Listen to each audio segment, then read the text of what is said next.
Jumpstart your weekend, because The View is live. Bachelorette baby boom. One of the new contestants' stunning admission that he fathered 114 kids as a sperm donor. Should he be putting this on his dating profile? Plus, Amy Poehler talks about road tripping with her funniest friends to wine country. And a View exclusive. Superstar Ciara's dropping a world premiere first look at her new music video with never-before-seen footage from her wedding to NFL superstar Russell Wilson and the birth of her daughter, Sienna. Plus, guest co-host Tara Setmayer. Let's fire up Friday Hot Topics with Whoopi, Abby Huntsman, Joy Behar, Sunny Hostin, and Megan McCain. Now, let's get things started.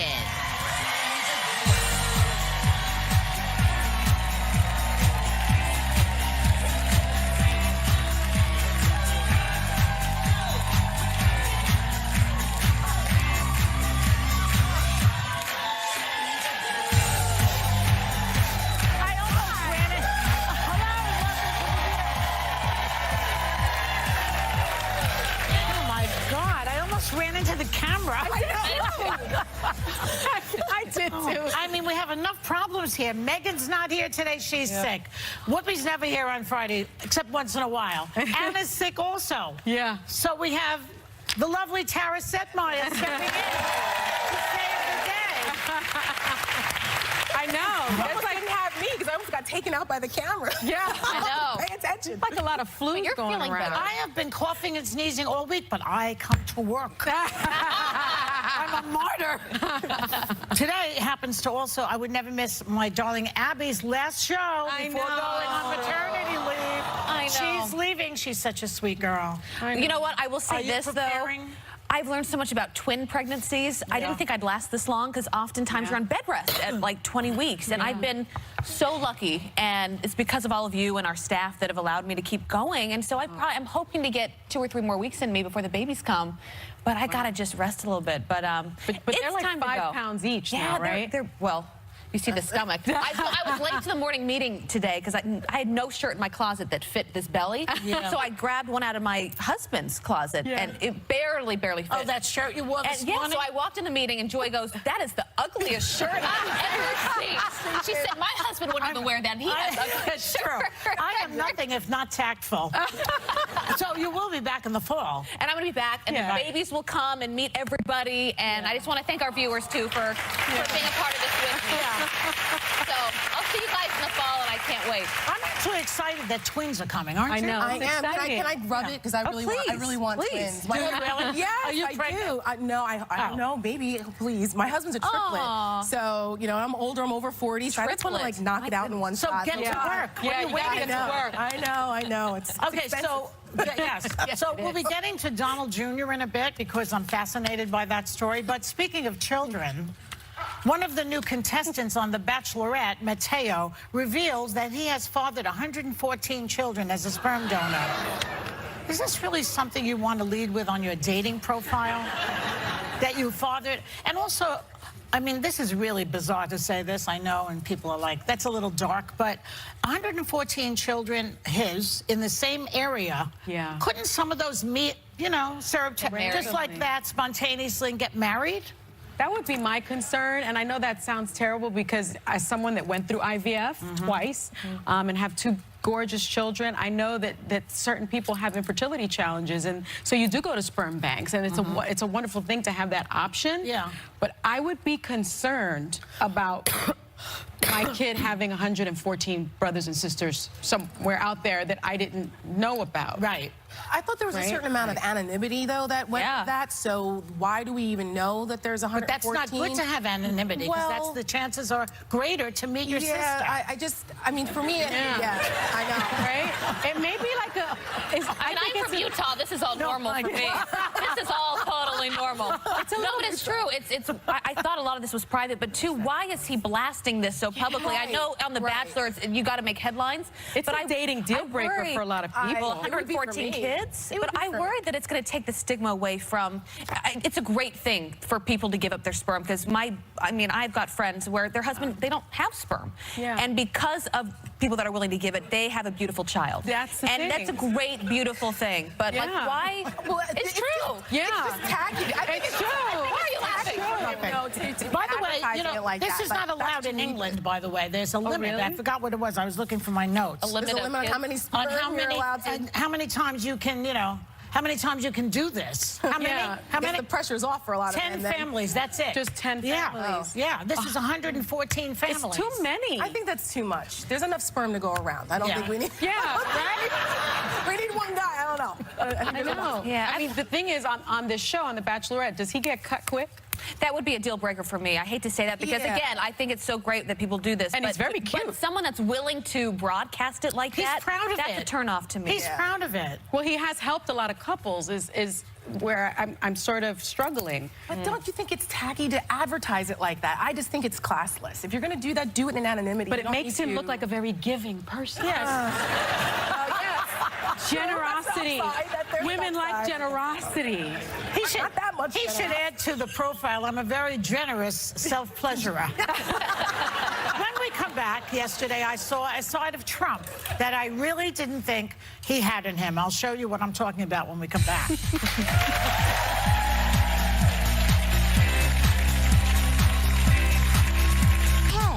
Amy Poehler on having an SNL reunion in wine country. And superstar Ciara on killing it at the Met Gala. Plus, she's got a world premiere first look at her epic new music video. Okay, so yesterday, Trump held a press conference about whatever, and he talked about his son, Don Jr., getting subpoenaed by a Republican-led Senate Intelligence Committee, and he actually sounds like he cares about someone other than himself in this clip. Watch. It was beautiful. I was very surprised to see my son. My son's a very good person. My son testified for hours and hours. My son was totally exonerated by Mueller, who, frankly, does not like Donald Trump. Me, this Donald Trump. My son, he kept saying, like as if he's a real father. It was so touching. But was it really? You kind of look at it, and he talks about his employees that way. He was a very good person. Yeah. He usually says those things before they get the axe. So I guess he has, that's true. right? So, but I guess he, you know, is stuck with Donald Trump Jr. And the part about him being totally exonerated is actually not completely true. And the funny thing about it is, if you read the Mueller report, it basically says that Donald Trump Jr. was too stupid to be able to conspire with the Russians. He wasn't savvy enough to pull it off. The words were... Isn't the point that he would go to take the subpoena, what's the word? Acknowledge the subpoena. Right. Yes. And then say, Daddy told me to do it. Isn't that what they're really scared of? I'm sure. Yeah, that's Donald still a Trump question mark is how much the president actually knew. But you remember Don Jr. already, I think he testified for like 11 hours. Yeah. It is interesting, though, that it is Senator Burr who is working on this, bringing him back, who is a well-respected Republican, being criticized now by Republicans for doing it. We still don't know the reason why he is. Well, but I can speculate why. I mean, Burr... Why do you think? Well, Burr is not running for re-election, so he was able to get some testicular fortitude and decide to go against the party and do what's right as the Senate chairman. But he wasn't like that with Mueller the week before. He said the Mueller thing is dead. Well, yes, but McConnell went out there and tried to say case closed, but really they know it's not case closed. If you read Volume 1, and I encourage people to please read the Mueller report, it lays out a very alarming scenario where the Russians were very involved. The Trump campaign was willing to take that stolen information. Especially Don Jr. And Don Jr., Mr. I love it, when he found out, emails that they might have Hillary Clinton dirt. All of this brings into question how much did Donald Trump know. Does anyone really believe that Don Jr., who can't go to the bathroom without telling his dad, they didn't tell his father about the Trump meeting? Told. But you know what my concern is? What happened, Sonny? That's my concern because he's been subpoenaed. Right. There are sources that are saying he's going to plead the Fifth, which is interesting because in my career as a federal prosecutor, when they plead the Fifth, it's because they're guilty as all get out, right? So they say he's either going to plead the Fifth or completely ignore it. In my experience as a federal prosecutor, when you ignore my subpoena, somebody like a federal marshal shows up and you leave like this, like you're like walking away like that this, gonna happen? and it's like not a hot look. Is that going to happen? But it's not going to happen unless Mitch McConnell finds him in contempt of that subpoena. Oh, and that's not right. Well, there's no chance. So it hasn't happened since 1930. So nothing happens. Right. With Congress, it's tough to enforce subpoenas, which is not a good thing because it's a violation of the separation of powers. Congress has oversight capacity for a reason. The Founding Fathers wanted people to be held accountable. So when you start ignoring subpoenas, you're ignoring the law. So it's Mitch McConnell yet again, and it's the Senate yet again. McConnell is the devil. I'm telling you. Yeah, he's... So, you know, let's go out on a happy note because today is Regina DeChico's birthday. Our warm-up person.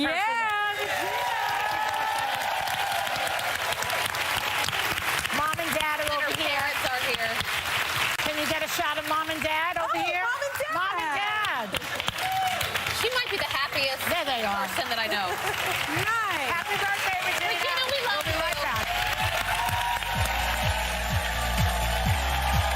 Hi, it's Amy Poehler, and I just directed my first movie called Avengers Endgame. I play the character of Thor. Actually, it's Wine Country, and it stars me and 6 other hilarious women. And speaking of hilarious women, I will be speaking to these ladies next.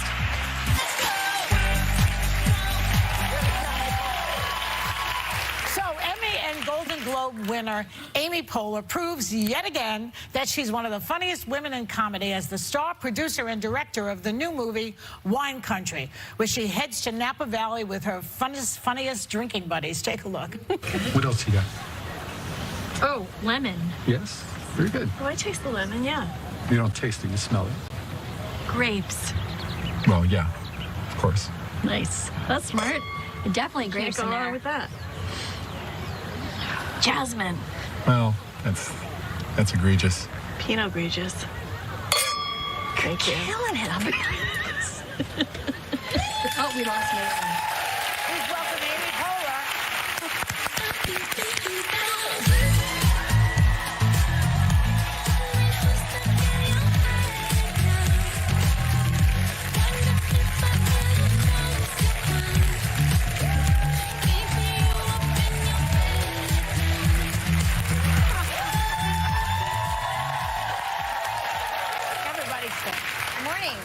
That movie is so funny. I just laughed my head off last night. Thank you very much. Hilarious. I mean, it's quite a cast of women. It's just Really is. so funny. Yeah. Anyway, sorry.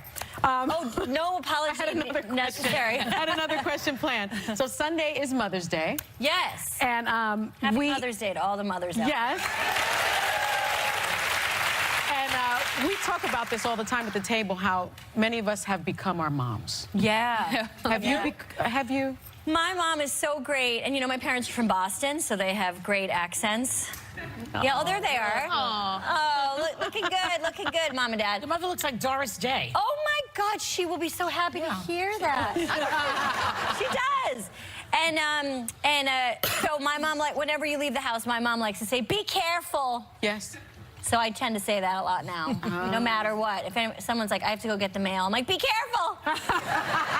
I'm sure your sons love you for that. Yeah. So you are well ahead of a trend. You got 2 sons, Archie and Abel. Mm-hmm. Archie is soon going to become like the most popular name. Is it? And I mean, that's what happens after a royal names their kid a name. Is that what happens? So, I mean, how does Archie think about sharing the name?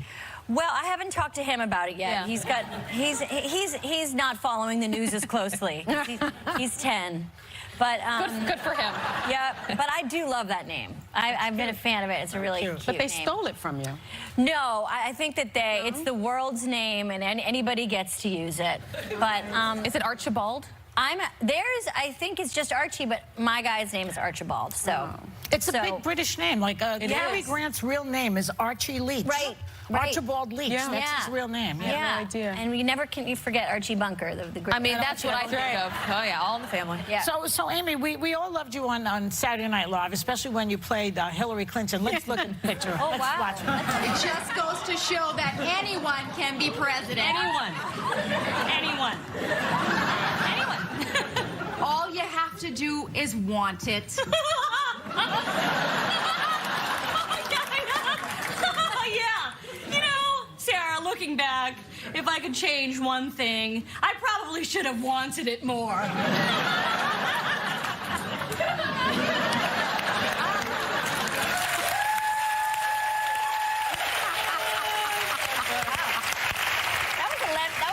11 years ago. That was 11 That was years 11 ago. years ago. Yeah, or 10 or 11 years. Because I was actually pregnant with Archie when I did that scene. Yeah. Oh my God. Don't you miss sending up politicians? You're not doing that anymore. Do you miss it? Well, Kate McKinnon does an unbelievable, She's good, yeah. you know, Yeah, she's yeah. amazing. Yeah. And, you know, you kind of don't own those impressions. You have to leave them behind when you leave the show. So, But who would you be great good at women if you did it? Oh, now? Yeah, yeah. Oh, gosh, who would I be doing now? Amy Klobuchar.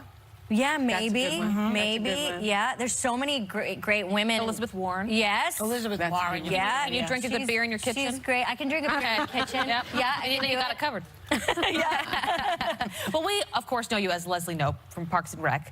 Fabulous. I know.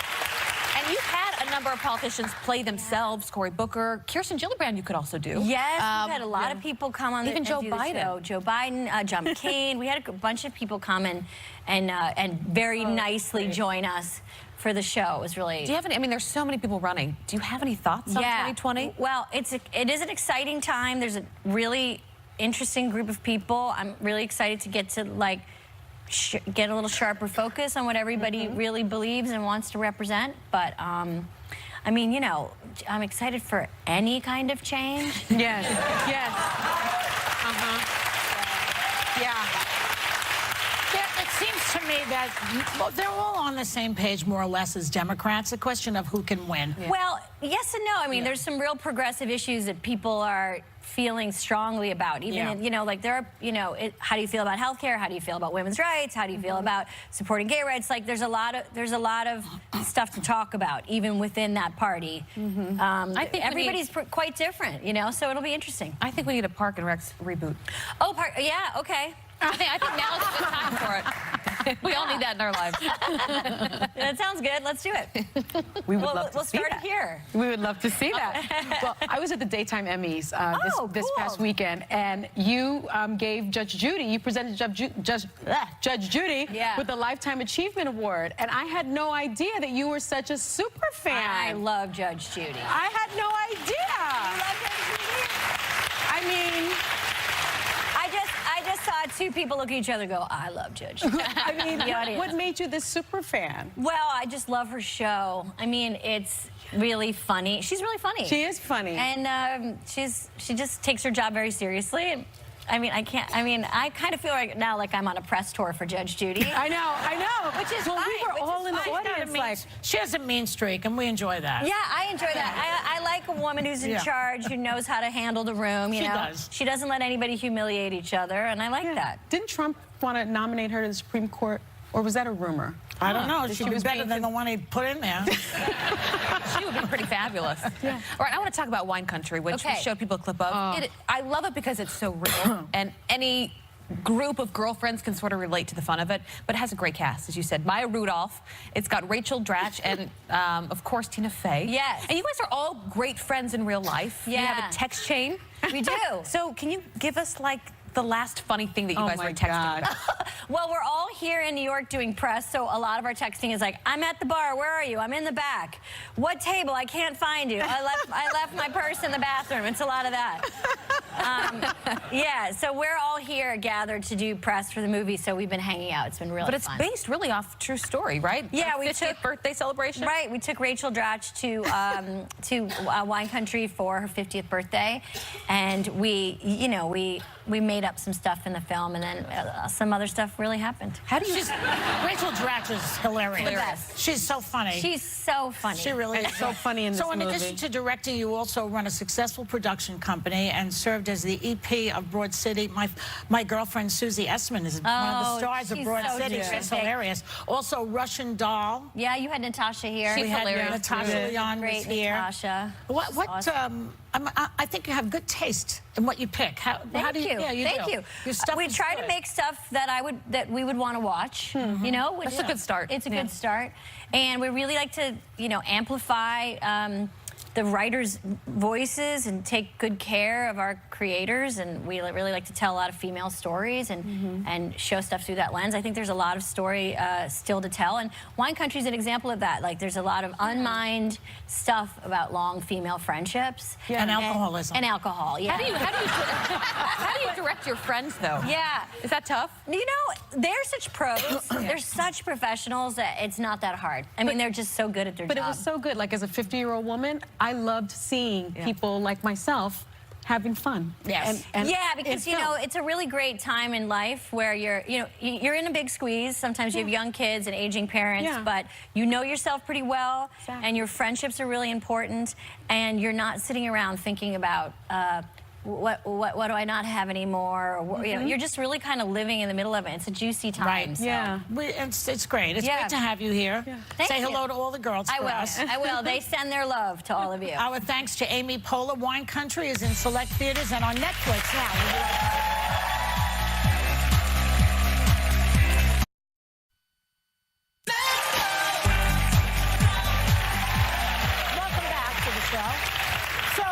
Sharon Stone is on the cover of Vogue Portugal. She's hot.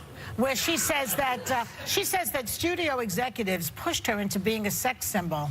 I have the same exact issue. It's unbelievable how much she and I have in common. So, but she says she couldn't make it in Hollywood without going with that. Well, see how things came full circle. That's what made her famous right there, anyone who saw Basic Instinct. When I heard this, I kind of I shrugged a little bit because these are very Hollywood first world problems. Yeah. Oh, I'm beautiful. I had to be a sex symbol to get work. Cry me a river, you know? I mean, but I'm glad good for her. She looks fabulous. That's wonderful. But, she's you know, 61.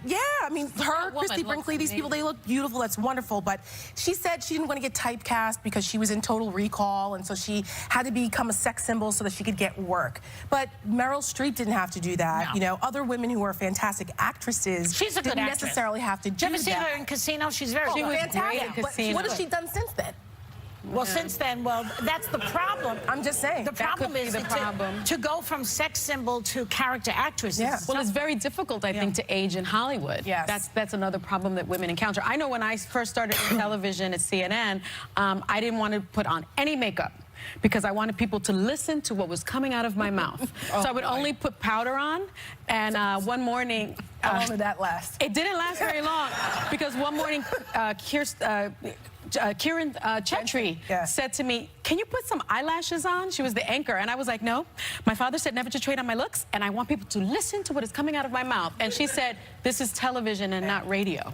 Yep. Yeah. Oh. And I started letting them put makeup on, and I got to tell you, my career kind of took off. Yeah. And I can't believe that is the case for women, but I do believe it is. I mean, I worked at Fox. I mean, they're known for the lashes and the big. Yeah. I'm amazed you haven't bleached your hair blonde. No, I was one of the few that stayed totally natural with my hair. Yeah. But what I was shocked by was that people assumed that if you're beautiful or you do the lashes or a lot of makeup, you can't possibly also be incredibly talented or incredibly smart.